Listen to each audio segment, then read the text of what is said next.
Bonjour. Nous sommes vraiment très heureux et reconnaissants de renouer le fil de nos rendez-vous avec ce temps méditatif réalisé en perspective de la fête des récoltes et des moissons. Elle est une occasion presque comme une autre, mais meilleure qu'aucune autre pour se faire. Elle nous invite plus que tout autre à la gratitude, à dire merci, louer le Seigneur. Oui, Alléluia.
Le soleil n'est qu'un pâle reflet de ta bonté rayonnante.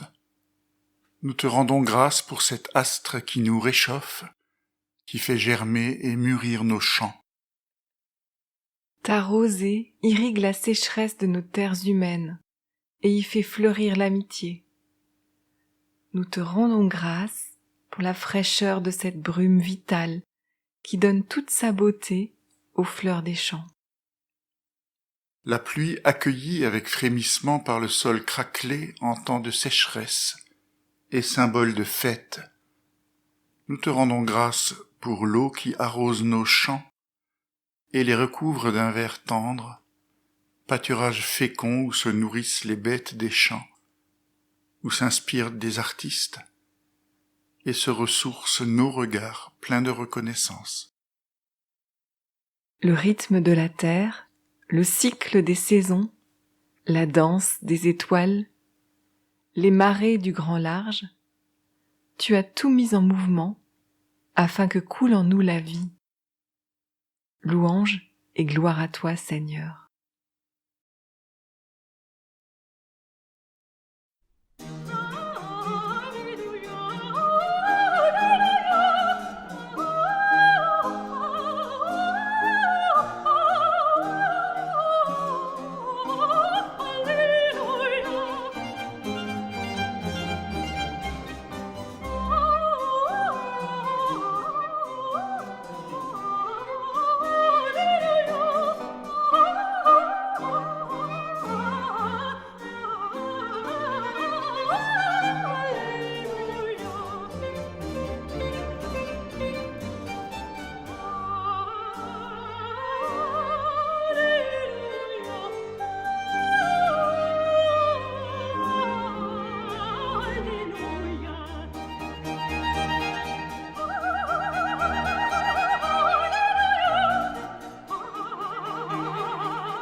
Tout ce que Dieu a créé est bon, et rien n'est à rejeter si on le prend avec action de grâce. Jésus dit « Attention, gardez-vous de tout amour des richesses. » Et il raconta cette parabole. Un homme riche avait des terres qui lui rapportèrent de bonnes récoltes. Il se dit « Je vais démolir mes greniers, j'en construirai de plus grands. J'y amasserai tout mon blé et mes autres biens. Ensuite, je me dirai à moi-même « Tu as des biens en abondance pour de nombreuses années. Repose-toi, mange, bois et jouis de la vie. » Mais Dieu lui dit « Insensé, cette nuit tu cesseras de vivre. Pour qui sera alors tout ce que tu as accumulé ?» Jésus ajouta « Ainsi en est-il de celui qui amasse des richesses pour lui-même, mais qui n'est pas riche aux yeux de Dieu. »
Tout ce que Dieu a créé est bon. Voilà une affirmation simple et belle à laquelle on peut dire Amen. Oui, c'est vrai. Parce qu'il suffit de s'arrêter, comme le fit Dieu après le 6e jour de la création, et de regarder, de contempler, pour reconnaître, comme Dieu, que c'est bon, et même c'est très bon.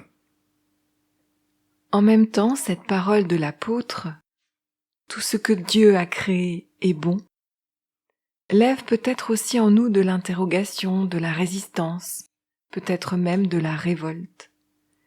Et le mal et l'injustice, tout ce que nous voyons et dont nous ne pouvons que dire « ce n'est pas bon ».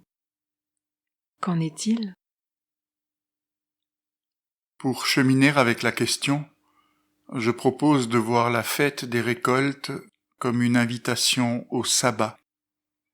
Nous arrêter dans l'agitation et le questionnement pour voir dans le tout créé un projet d'harmonie et de paix. Et ainsi revenir en amont de toute agitation et de tout questionnement et pouvoir dire avec l'apôtre « Tout ce que Dieu a créé est bon ». De quoi s'agit-il donc dans la lettre à Timothée ? La communauté d'Éphèse est dans l'agitation et le questionnement. Qu'est-ce qui est pur ? Qu'est-ce qui ne l'est pas ? Paul leur écrit par le biais de Timothée pour dire sa conviction que rien n'est ni bon ni mauvais en soi, mais que c'est dans la manière dont une chose est considérée, dans l'usage qui en est fait, que ça se joue. Tout recevoir comme un don de Dieu. Dans cette clé que propose Paul, j'entends le choix de la reconnaissance et de l'action de grâce. Il ne s'agit pas seulement de dire merci. La reconnaissance, l'action de grâce, ce n'est pas d'abord quelque chose à faire, c'est d'abord, et c'est fondamentalement, une manière d'être. Une manière d'être qui change le regard sur Dieu, sur le monde, sur les autres, sur soi-même. Une manière d'être qui change la vie. Le mot d'ordre de dimanche dernier disait que notre foi a vaincu le monde.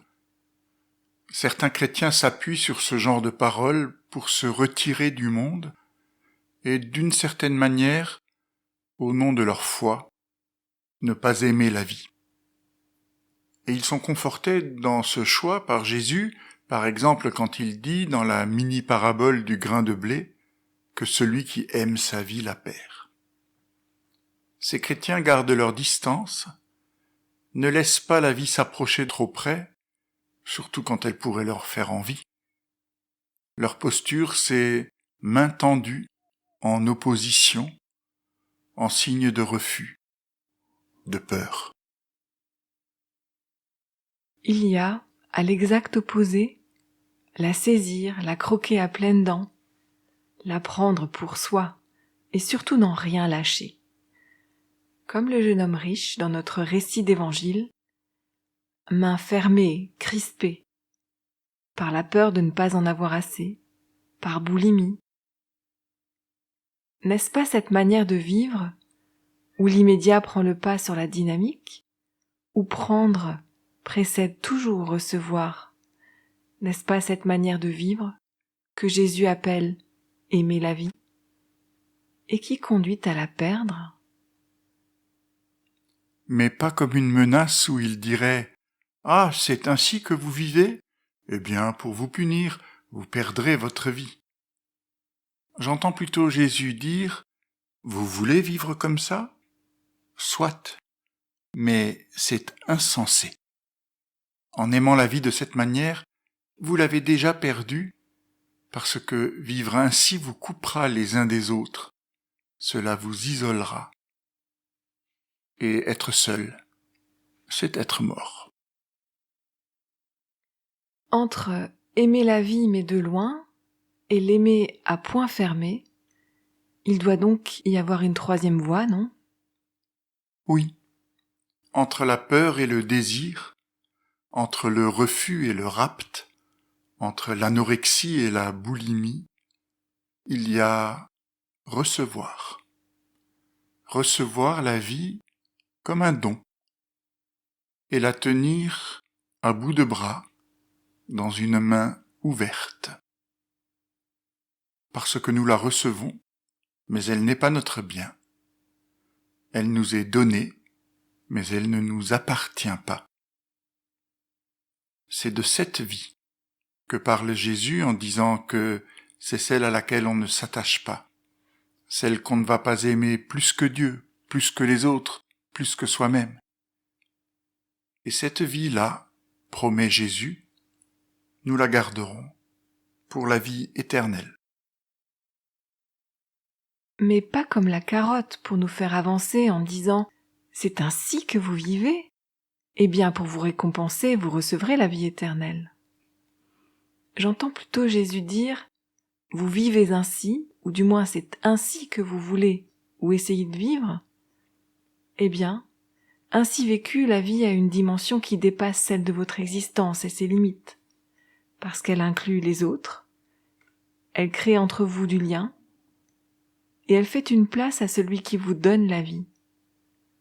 Oui, ainsi vécue, la vie n'a pas de limite, elle est éternelle. En deçà de la précipitation gourmande, mais au-delà du refus peureux, il y a place pour l'acceptation joyeuse d'un cadeau qui se partage. Tout ce que Dieu a créé est bon. Amen.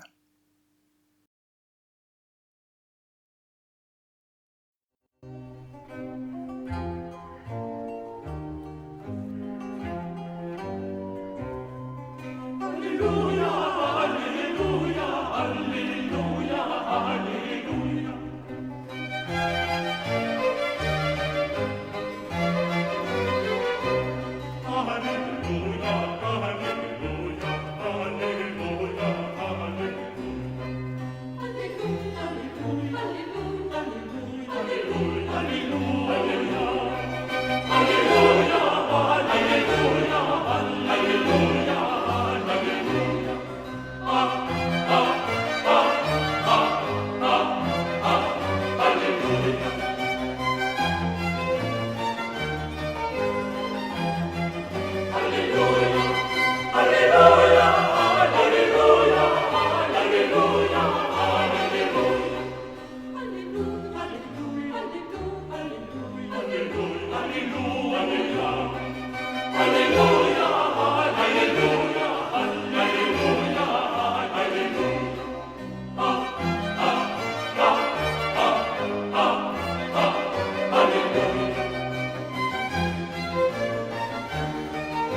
Que ton cœur soit habité par la certitude qu'après chaque intempérie se lève un arc-en-ciel. La bénédiction de Dieu tombe sur toi comme la pluie qui arrose le sol. La bénédiction de Dieu tombe sur toi comme les feuilles au vent et couvre avec bienveillance ce qui est à vif et doit cicatriser. La bénédiction de Dieu tombe sur toi comme la semence semée pour que la terre aride porte du bon fruit. La bénédiction de Dieu tombe sur toi comme une douce lumière qui montre le chemin à celui qui cherche. Amen.